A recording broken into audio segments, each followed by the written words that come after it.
یہ بلا وجہ غیروں کی نقل ہو رہی ہے، یہ سب نہیں کرنا چاہیے، اس میں بہت سخت گناہ ہے، اللہ تعالیٰ کی پکڑ ہوگی۔ شب برات میں آپ عبادت کیجئے، آپ ان دنوں میں روزے رکھیں، زیادہ سے زیادہ نوافل پڑھیں، زیادہ سے زیادہ قرآن کی تلاوت کریں، تسبیح پڑھیں۔ آپ ایسا کام کریں کہ آپ کا رب خوش ہو جائے، آپ کے نبی خوش ہو جائیں، اور فضولیات سے بچیں۔ اس موقع پر بیر کے پتوں سے غسل کیا جاتا ہے، اس پر عمل کرنے کا طریقہ کیا ہے؟ جیسے ہم نے بزرگوں سے سنا ہے اور ہمیں خود معلوم ہے کہ شب برات میں 7 بیری کا پتا جو کٹا پھٹا نہ ہو، بالکل سالم پتے ہوں، 7 بیری کے پتے سے نہانے سے آدمی سال بھر تک ہر بلا ہر آفت سے، بالخصوص شہر آسیب وغیرہ سے محفوظ رہتا ہے۔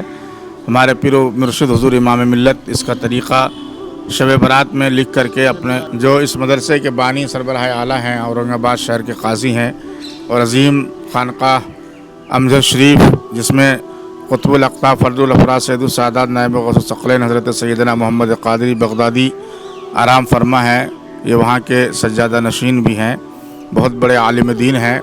ان کا پورے ہندوستان میں 6 نمبر پہ نام آتا ہے، اتنے بڑے عالم ہیں۔ ان کے سینکڑوں مدارس ہیں، مساجد قائم کیے ہوئے ہیں۔ خود آپ جس مدرسے میں ابھی ہمارا انٹرویو لے رہی ہے، مدرسہ بھی انہی کا قائم کیا ہوا ہے۔ بغل میں جامعہ رقیہ للبنات لڑکیوں کا مدرسہ ہے۔ بڑا عظیم شخصیت ہے یہ۔ شب برات کے موقع پر بیری کے پتے اور دیگر عبادات وغیرہ کے بارے میں بالتفصیل وہ لکھتے ہیں اور اپنے پیج میں ڈالتے ہیں۔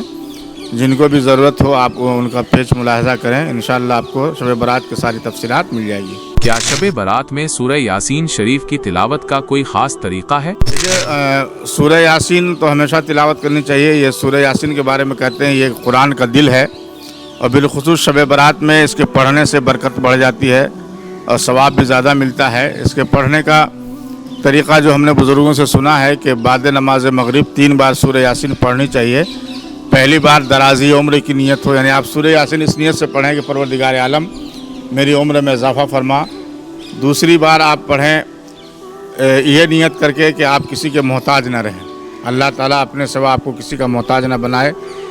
اور تیسری بار آپ سورہ یاسین اس نیت سے پڑھیے کہ اللہ تبارک و تعالیٰ آپ کو غنا یعنی امیر بنائے، غنی بنائے، حصول غنا کی نیت سے پڑھی جاتی ہے۔ اس موقع پر عوام سے کیا اپیل کرنا چاہیں گے؟ یہ آپ دیکھ رہے ہیں یہ اتنا بڑا ادارہ ہے، 4 منزلہ، یہاں فضیلت تک پڑھائی ہوتی ہے، کمپیوٹر کی پڑھائی ہوتی ہے، انگلش، ہندی، میتھ، حساب، فاضل تک یہ ادارہ ہے، بہت بڑا ادارہ ہے۔ اس میں لاکھوں روپے منتھلی خرچ ہے، 22 اسٹاف رہتے ہیں، 250-300 بچے رہتے ہیں، 200-250 بچیاں پڑھتی ہیں، لاکھوں روپے سال بھر کا خرچ ہے۔ اس میں کمپیوٹر ہے، لائبریری ہے، آپ دیکھ ہی رہے ہیں، جنریٹر ہے ادھر سامنے میں، بہت زیادہ اخراجات ہیں۔ تو ہم تمام اسی طرح سے جامعہ رقیہ ہے، جامعہ رقیہ کا چندہ بھی نہیں ہوتا ہے۔ امجد شریف میں ایک ادارہ ہے، دارالعلوم سیدنا مسلم آباد میں ہے۔ یہ سارے ادارے ہمارے پیر و مرشد حضور امام ملت چلا رہے ہیں، اور آپ بلڈنگ دیکھ کے ہی اندازہ کر سکتے ہیں۔ قیاس کن ز گلستان من بہار مرا، یہ عمارت دیکھ کے آپ اندازہ لگا سکتے ہیں کہ یہاں پر کتنا اچھا کام ہو رہا ہے۔